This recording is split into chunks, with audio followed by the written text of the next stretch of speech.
The man stood just inside the restaurant doorway, his coat still buttoned, his hand frozen on the back of a chair that wasn't his. The lunch crowd moved around him like water around a stone, busy, impatient, uninterested. Conversations continued, plates clinked, a phone rang somewhere behind the counter. He looked lost. That alone was strange. Arthur Bellamy had never been lost a day in his life. For 40 years he had been a man people waited for. Boardrooms fell silent when he entered. Assistants hovered with tablets and schedules. Chauffeurs opened doors before he reached for the handle. He owned time, controlled rooms, decided futures. But now, at 72, standing in a modest family diner off a forgotten highway, his mind refused to cooperate. He couldn't remember why he was here. The name of the town escaped him. The reason for the drive dissolved into fog. His chest felt tight, not pain, not panic, just a hollow disorientation, like waking in a stranger's house. He scanned the room, hoping someone would recognize him, guide him, explain things back into place. No one did. People glanced once, then away. A few assumed he was drunk. Others thought he was waiting for someone. One man muttered, "He'll figure it out," before returning to his fries. Everyone assumed someone else would step in, or that it wasn't their problem. Arthur swallowed hard. For the first time in decades, he felt invisible and small. From behind the counter, Clara Reyes noticed. She was refilling coffee, moving on instinct after a double shift that had started before sunrise. She was 24, tired in the bones, carrying the quiet weight of unpaid bills and postponed dreams. She'd learned to read people quickly, who wanted conversation, who wanted silence, who needed more than food. And this man? He needed help. Not loudly, not desperately, but unmistakably. She saw the way his eyes darted, the way his posture tried to stay confident while his hands trembled. She noticed that he hadn't sat down, hadn't spoken, hadn't reached for his phone. So she didn't wait to be asked. She wiped her hands on her apron and walked over. "Hi," she said gently, as if speaking too loudly might break something fragile. "Would you like to sit here?" She pulled out a chair near the window. Arthur looked at her like she'd just thrown him a rope. "Yes," he said, his voice cracked. "I think, yes."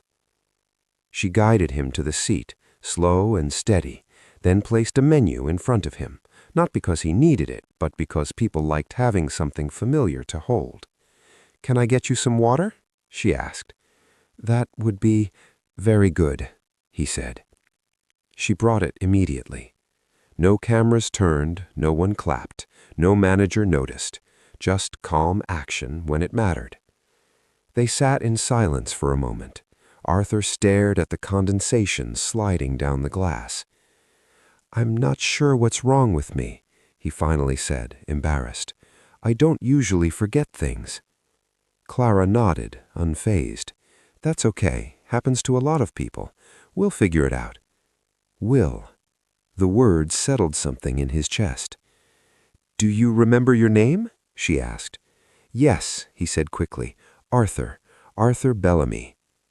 "Okay, Arthur," she said, smiling. "Do you remember where you're headed?" He shook his head. "Do you have someone we can call?" He hesitated. His phone was in his pocket, heavy with contacts, assistants, lawyers, but none of them felt right in this moment. "I have a daughter, I think," he said slowly. "That's a good start," Clara said. She helped him unlock his phone. Together they scrolled until a familiar last name appeared. His hands shook as he passed it to her. "Would you like me to call her?" "Yes," he whispered. "Please." The call was answered on the second ring. "Dad?" The voice was sharp with fear. "Where are you?" Clara explained calmly where they were, that he was safe, that he was confused but okay. "I'm coming right now," the woman said, relief breaking through. Thank you so much." Clara hung up and returned the phone. "She'll be here soon," she said. Arthur's eyes filled, and he turned away, ashamed. "I built companies," he said. "I negotiated deals worth billions, and today I couldn't even sit down by myself." Clara rested her hands on the table. "You didn't fail," she said. "You just needed help." He looked at her, really looked at her. "And you gave it," he said. She shrugged. "That's kind of the job." But they both knew it wasn't. While they waited, Clara brought him soup, on the house. He ate slowly, steadier now.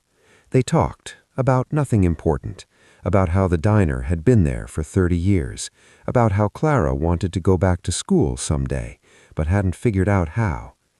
Arthur listened. That, too, was new. When his daughter arrived, she rushed in, eyes red, gratitude pouring out in apologies and thank yous. "You don't understand what this means," she told Clara, gripping her hands. "Thank you for not leaving him alone." Clara smiled, a little embarrassed. "Of course." Arthur stood, steadier now. Before leaving, he reached into his wallet. Clara gently pushed his hand away. "No," she said, "really." He paused, then nodded. "May I come back?" he asked. "Any time," she said. 3 weeks later, a letter arrived at the diner. Not a check, a letter.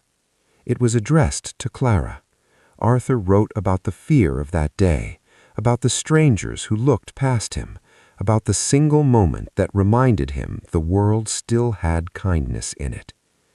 At the bottom was a business card and an offer.